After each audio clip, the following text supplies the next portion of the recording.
As këtë të diel në tregun e baktive në fushë të Shtojt, njësia administrative Rethina nuk ka pasur të imta, dele dhe dhi. Kjo për shkak se fermerëve nuk u lejohet lëvizja tufave si mas parandaluese rrezikut të infektimit nga sëmundja e murtajës. Drejtuesit e shërbimit veterinar në bashkëpunim me policinë bashkiake gjatë gjithë këtyre ditëve kanë qenë në terren për kontrolle, përfshirë edhe tregun e Shtojt dhe atë të Shelqetit në zonën e Vautëdejës. Lejohet vetëm tregtimi i lopëve, ndërsa për të imtat nuk bëhet fjalë, thekson drejtori rajonal i shërbimit veterinar me qendër në Shkodër, Andi Bilali.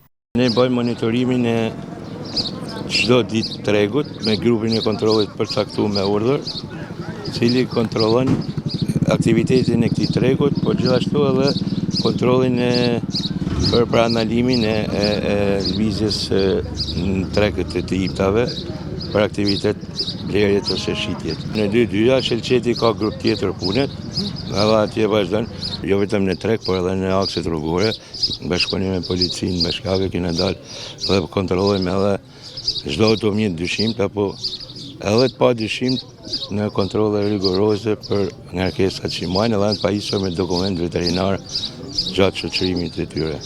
Bilali sqaron edhe kohën kur fermerët e të imtave mund t'i rikthehen lëvizjes së tufave të deleve dhe dhive apo edhe tregtimit të tyre. Sipas planit të kontingjencës, vatrat do të bëhen në mikëqyrje 30 ditore dhe në rast mos shfaqje kësaj sëmundje, atëherë me urdhën e ministrit, nëse nuk kemi më vatra të reja, po me urdhën e ministrit atëherë do të fillojnë aktivitetin normal i të imtave. Sëmundja e murtajës së të imtave u zbulua 3 javë më parë në një tufë dhish në zonën e Postribës, ndërsa para 4 ditësh edhe në një tufë delesh në Trush të Nën Shkodrës. Mbi 200 krerë dele dhe 80 krerë dhi janë asgjësuar dhe 2 zona të fjalë janë shpallur karantinë. Ndërkohë sa i përket zonave të tjera nuk lejohet lëvizja e të imtave derisa shërbimi veterinar të njoftojë kalimin e rrezikut të infeksionit nga murtaja.